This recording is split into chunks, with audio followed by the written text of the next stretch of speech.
Hello, hello, ladies and gentlemen. This is your girl Mitzi, and this is Mitzi. Let's think about it. Today we are thinking about fiction books. Yes, ladies and gentlemen, why not think about it? So we have special guest here, Ralph, who is an author, and we are going to be picking his brain about fiction books because he has written a couple, and we would like to know more, right? How could we not? So thank you so much, Ralph, for coming onto my show, sharing your time and your perspective with me. Let's just dive right in. When you hear the words fiction books, what does that make you think about? Well, it makes me think a lot about when I was going to school, the history books they gave us. Some things that are supposedly nonfiction are really fiction, and some things that are fiction are really nonfiction. And what I mean by that is this: I've written some books and I call them fiction, but they're not. They're real events, real people I knew. I changed the names, changed things up. I don't want to, embarrass anybody. But a lot of my fiction is really based on reality. And yet I know I've read, I was an avid reader for years in the BOP, and I read everything. And I used to read historical books, so-called nonfiction books. And it's almost like the saying, it's a real famous saying that history is written by the victors. And for instance, World War II, you can read American authors talking about it. I've read Patton and I've read Eisenhower. Then you can read Germans depicting the same war, or you can read about Russian authors writing about it, and you get three different stories. So I hope that doesn't sound confusing, but for me, fiction and nonfiction is very No, I love that explanation. I think that's the best explanation because that is kind of how I see it too. Because when growing up in school and viewing this history, it's like, goodness, they tell me this is factual, but how much of this is actually facts? You know what I mean? How much of everything that I'm reading is factual because everything is always manipulated. So in some yes, sense, there is always this nonfiction portion in our lives and this fiction portion in our lives battling one side by side, depending on who you're speaking to, will be leaning towards the fictional side or the non-fictional side. You know what I'm saying? So it's really hard to even tell anybody anything nowadays because it's like, where is your mind going to lead to, you know?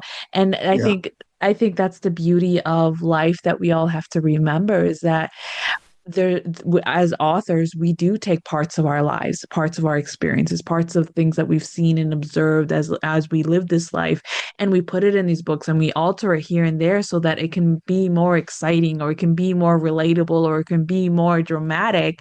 And you go right along that nonfiction and fiction mindset. So it's like, if anything, they should just do like a combo and be like, it's a little bit of everything.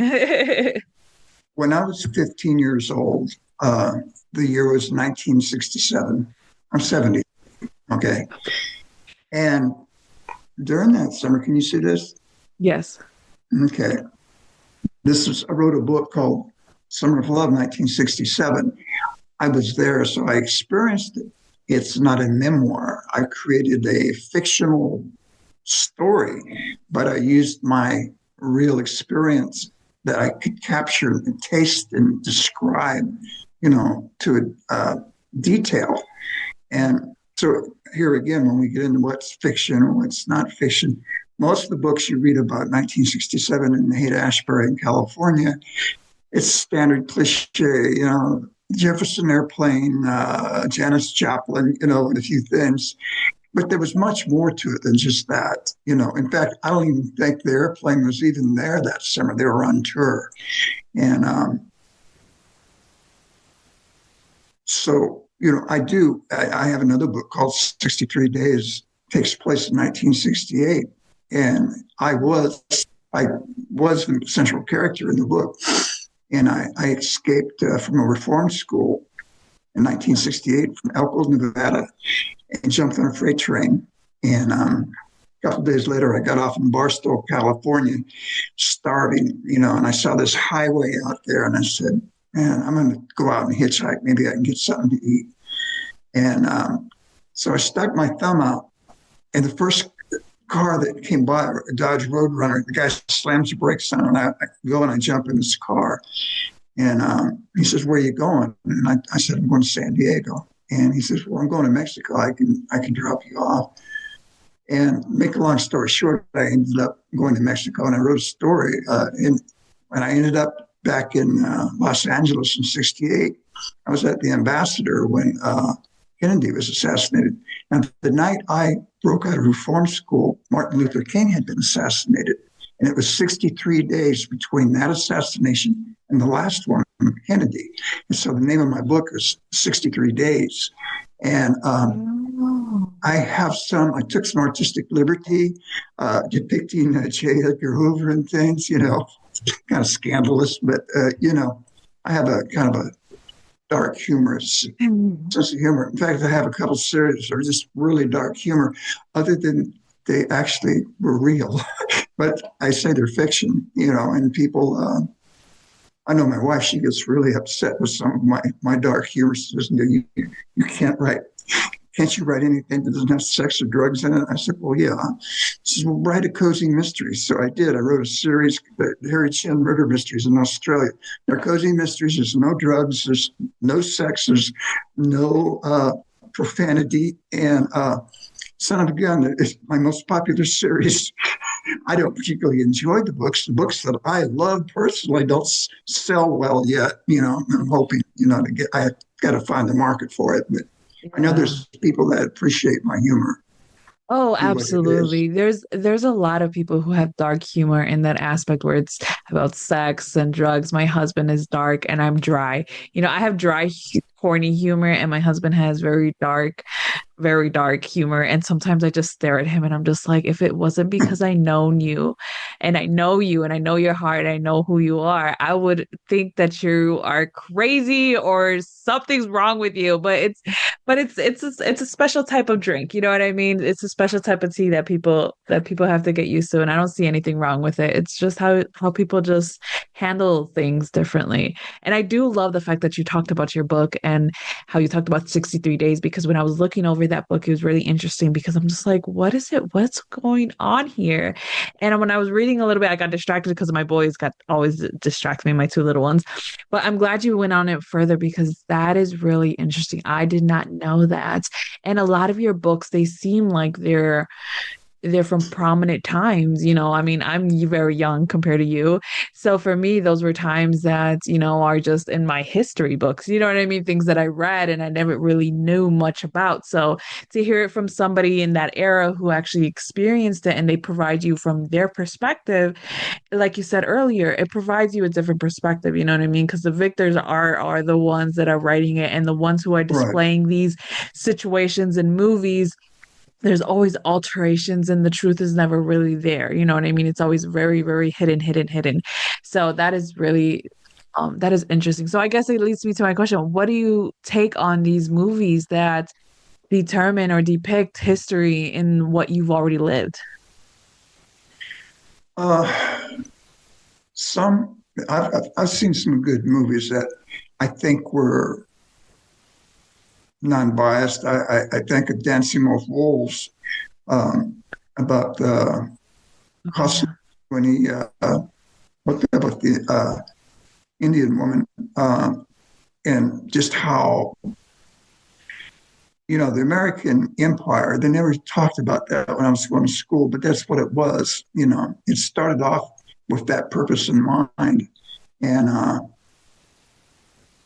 to where it's like right now there's 200 American military bases around the world, and there's no reason for it other than, they wanted an empire, they're ruling elite. And there's always been a ruling elite, and there's always been their agenda.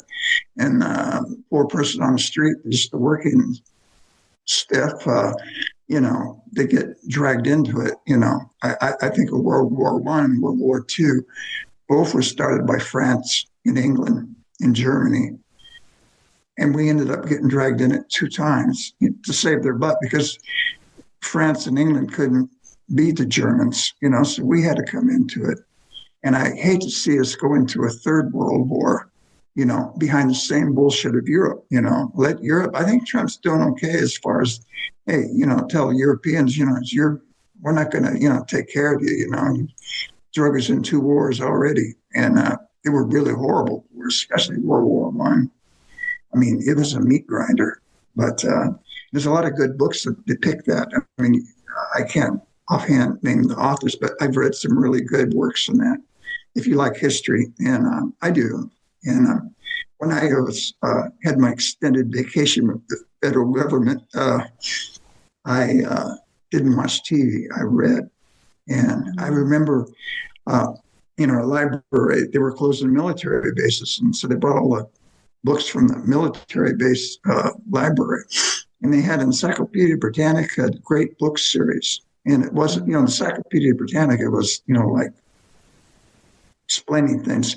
But the great book series, it was 22 big hardback volumes, and it covered everything from the Iliad and the Odyssey up to the writings of Sigmund Freud, and said that if you read all of these volumes, you'd have the equivalent of a doctorate in literature. And I did. I read them all. I mean, I read things that I wouldn't even bother with now, but I mean, I'm sitting in a cell doing a lot of time, and that's how I spent my time. And that's what eventually I became a writer. But I thought because I was well read that I could write well. And those are two different things. Just being well read doesn't mean that you can write well. It's an art to writing. And I just put out on my newsletter on LinkedIn. That's my biggest platform. I've got a newsletter there for indie authors and publishers. Yeah. And I recalled the article I read by Stephen King. He said the 2 most important things when people ask me, how do I become a great author? He said, well, you have to write a lot and you have to read a lot. Now, here's a man that sold 400 million books, and he still reads 80 books a year. He finds time to read 80 paperbacks a year. He said, if you do not read, you will not learn. How can you compare yourself to other writers? And he's very true about that. And I did that. I would write all day, and then the evening was my pleasure was reading books, and and not just reading them. I would, as a writer, I started analyzing. What is the style that this man's doing? How does he start a chapter off? How do you end a chapter? And it's like a little plane ride. The most dangerous part of the plane ride is the takeoff and the landing. And if the takeoff of your book and the landing's not there, in prison, I never bought a book, so they're free. So it wasn't like I went to a kiosk at an airport and bought a paperback.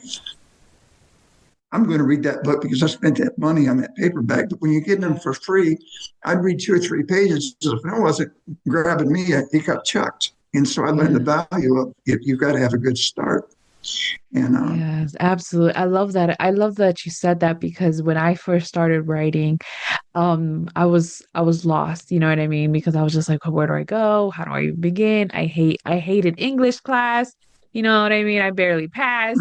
But so I read exactly what you said, read, and then you'll learn so that you can write better. You know what I mean? So then I dove into so many books. I read different series, and I was like, you know what? I can do this. I can do this. I can create this. This is what this author wrote, and they got really big, and their book is really something. Who's to say that I can't do this? So then when I started writing my novel, I dove in, and I'm very proud of it. It's almost done. I'm at the last editing, you know what I mean? Final add-ins, you know what I mean? Before it goes into that next step. But I agree what you your first said. Novel? Yes, my first novel. Will this be your first? Yeah, I remember 20 years ago, I was going back to federal prison for 14 years, and I thought to myself, and I was 50-something, and I said to myself, I really don't understand why you even bother getting up. And I got thinking, I've never written a novel. I think I'll write a novel, then I can top myself. So when I got out of the jail and I got to the prison, within 6 weeks, I wrote it from cover to cover. It was a book called Divas. And boy, was I proud. I was looking at a ream of typewriter paper that I had typed on, laying on my bunk. course, it was a pile of shit. But I was proud. The important thing is that I did not procrastinate, and I set out to do it. Yeah. And to give you an example of why I say it was so bad, my formal education stopped years ago. And even though I read well, okay, and I understand, 98% of, I very seldom have to use a dictionary anymore to look a word up. Okay. I didn't have the formal education. Now take the apostrophe, the plural on an S, whether it's possessive or whether it's plural. Books, okay, you don't use apostrophe, right? It's books with an S. But if John's books, John apostrophe S shows possession. So it was possessive and plural. And I was like writing and just trying to, maybe this looks good and that doesn't look good. I was like playing music by ear instead of reading the music. And so I realized that I needed to get some books on writing well. And I think E.B. White writes really great university level on writing well. And, there's the 8-sentence constructions and the tenses and everything. And it took 5 years of studying hard and writing every day before I started to really get a grasp on the English language. And I still double check if I'm, unsure of something, but, yeah. And another thing I met an Irishman, and he was a real character. And he told me, and he could talk, he had the gift of blarney, and he said, there's only 8 stories that have ever been written. He said, everything else is just a variation. There's only 8 stories that has been told on this planet. Actually, 800 years ago, there was a book called the Catalan, and it was 100 books. And during the plague 800 years ago in Venice, a bunch of well-to-do, moneyed people, young people, went out into the country to avoid the plague. And of course, there was no TV, movies, or radio back then. And so what they did was every day for 10 days, they had to create the 10 people. One person would pick a topic. This will be the topic, story of unrequited love. And then everybody would have to write a short story for that. And it was compiled in this book, and I read it. And some of those stories 800 years ago could be now. And then I understood what the Irishman was saying. There's the quest, there's revenge, there's romance, there's love, right? Have you ever read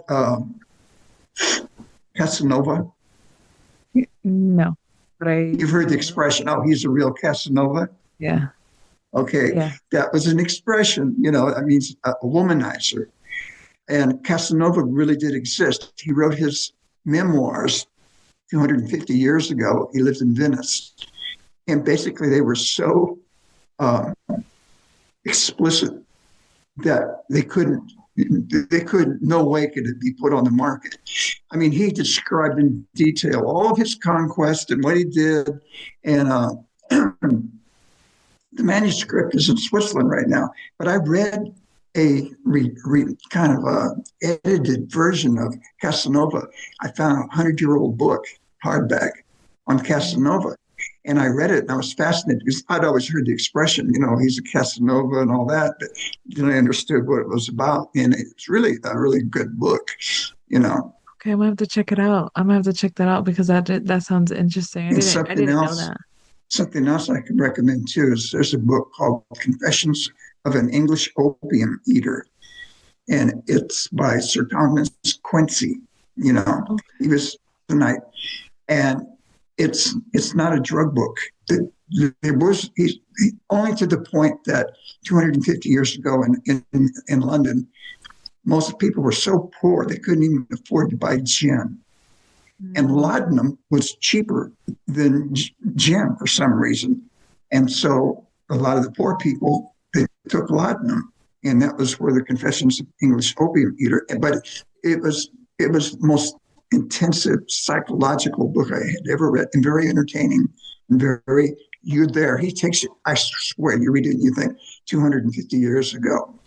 Oh, I love those authors that can really make the scene and put you in the place. That's what made me fall in love with fiction books because it allows or it allows you to experience it without having to just be a narrator. You know what I mean? Because for me, I feel like Yeah, nonfiction books is very narrating. They're just explaining the situation and that's it.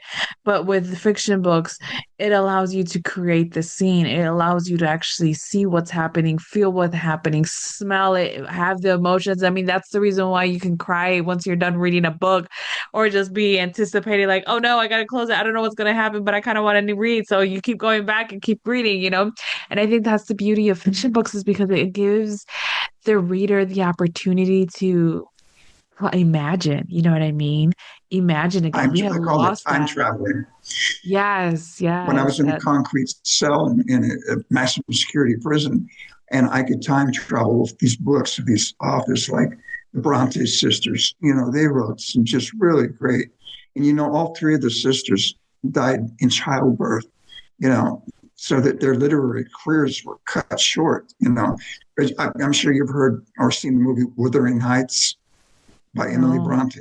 Oh, no. it's one of the greatest romance stories. It's way ahead. They've made movies on it too, or Oh, Alexander Dumas, Count of Monte Cristo. I oh, really, I enjoyed him, or Cervantes. He's a great Spanish from Spain. He's one of their um, great authors. He wrote chivalry, oh, okay. Cervantes. Yeah, Don Julio, and I've Because I got really into Guillermo de Toro. mm, He has made a couple novels that were just amazing, and then a lot of his novels actually turned into movies, and now he's directing and in that direction. But I think that his perception and the way that he does his fiction books, and oh my goodness, it's absolutely amazing. But oh goodness, oh man. So I guess I ask you a question just to get you to know you a little bit more. If you could have any superpower, what would your superpower be? I know, it's a thinker. immortality. Immortality. Really? Yes, Why so? part of what I did, I turned my life around rather late in life. And in fact, I got out, I was 65 years old 8 years ago when I got out of prison. And what I've put together in this last 8 years was basically from 12-hour days, 7 days a week. And people have asked me, why are you so obsessed or driven? And I said, well, because I won't be here pretty soon. And my books are a legacy that I leave that I enjoyed reading authors that have been dead for hundreds of years. Hopefully, people will be writing my books after I'm long gone. Yeah. The thing about a good novel is you create a reality, especially if a series of characters like Perry Mason or Nero Wolfe. And these people take on a life of their own. I can Google some of my characters, their names, and they come up on Google. I can type in my brother's name, he doesn't exist. So, a creature that I created, a character out of my mind, is now in the internet universe. Yeah. And it's become more real, can become more real than real people. And there's a power in that. I think of somebody like Michelangelo. What if he could have lived to be 500 years old? Just think what he developed into. Rene Descartes. Yeah. Um, and for me, books, I write visually. When I write a book, I write like I'm watching a movie, Yeah. and which makes them good for screen adaptation. But yeah, some I was just my wife just she kind of was tickled when she was reading it. I have a book that's on pre-order right now on Amazon, and the reason it is on pre-order, and I've never done this before, is that there's a company, Book Club, and they have like 5 million, subscribers. And I'm trying to get what they call a new release for less. But they're very stringent about what they accept. They won't just, they don't, you can't just, they won't just take your money because they want to make some money, because they have a reputation to uphold. But if they do accept you, it's a breakout, it's a breakthrough. And in fact, I just had a book that they wouldn't accept. It was a dark humor book that I was going to run a free thing for 5 days, and pay, $300 just for them to list it for free, and they wouldn't do it. And they're, like I said, and I'm not mad at them or anything like that. I just realized, they have to deal with, they're looking for authors that have a big following, and if they just took everybody that came up with a book and put it on there, they'd lose their market share, their reputation, let's say. So, I just keep plugging away, but there's, it's kind of interesting. And the book is called Vodka Express, and it's the first book in a new series that I wrote. I've already written 5 of the books. I haven't released them.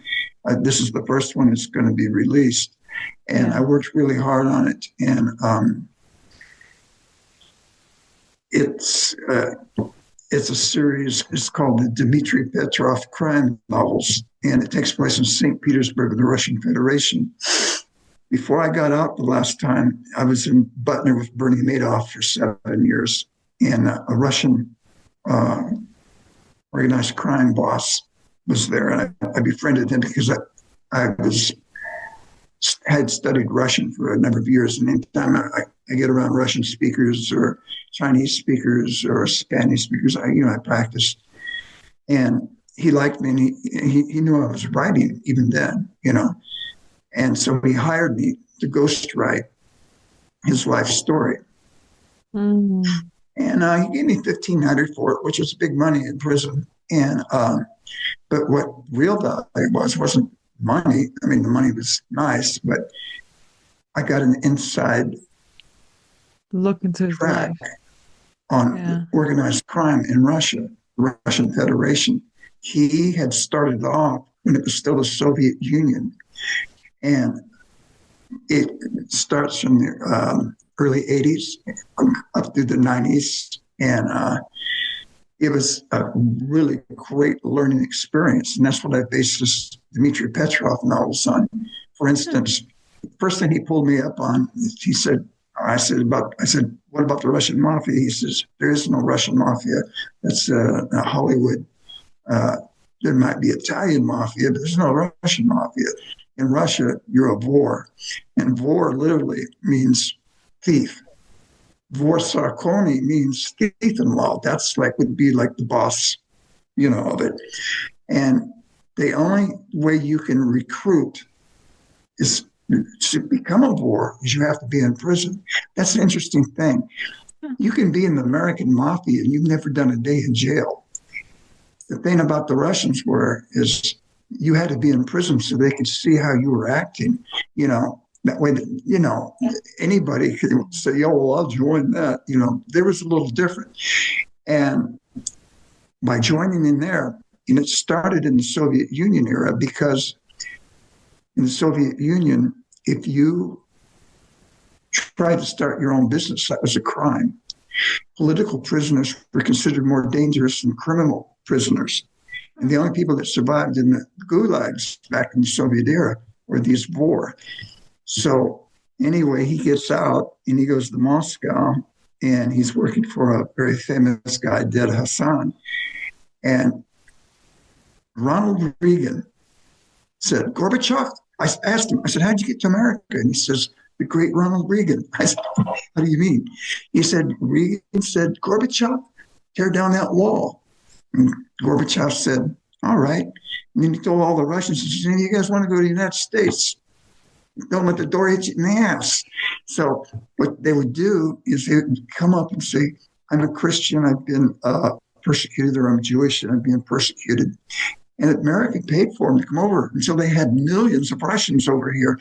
And all of a sudden they realized Regan had stuck his foot in his mouth. So then they slammed the gates shut on that. But he came over in that first load. He said he got over here. He felt like a kid in a candy store. You know, he organized in Glendale and Los Angeles. He organized his little groups, and they were robbing gem merchants. You know, Wow. and then he was flying back to Moscow to sell the gems because they had more value there, because the Russians were trying to get out of Russia, but they couldn't take their money. So they had to convert their money into like portable wealth, diamonds, things like that, icons. Ah. And fabulous story, you know. And That does seem really interesting. It makes me really want to actually now dive into your books and really read into it, because I was looking into those books and I was actually reading the description, and just looking into everything that you were doing. And I was just like, wow, this seems interesting. I really wonder if he really experienced, or if he really spoke to somebody and they shared their stories. And there you go. Now you're telling me. So I love this, and it sucks because time is catching up to us. So I'm really disappointed. But ladies and gentlemen, hearing Ralph, hearing his perspective, hearing his opinion on fiction books and his story on just life, what he's been through already. I mean, how could you not be interested in any one of his books? Oh my goodness, he has more than 10 books. He has over 20 books. I'm telling you, you have to go check him out. I have his photo on my website. Just bloop, just click right there and has access to his website on it. Just click on his photo, just bloop right there.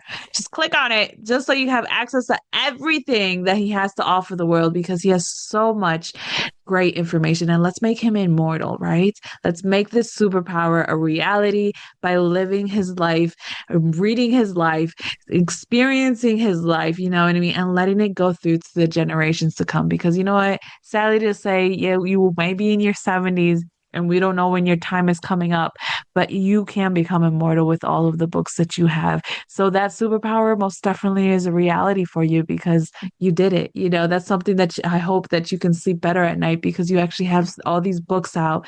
And even if one person 30 years from now reads that book, boom, you're back to life. You know what I mean? 50 years from now, boom, you're back to life. So that's the beauty. And of all of those people out there thinking and wondering if I should write that book, or if I have a story in me, you do. And you can write it and you can become immortal too. So with that being said, always, always, always keep thinking, y'all. Bye.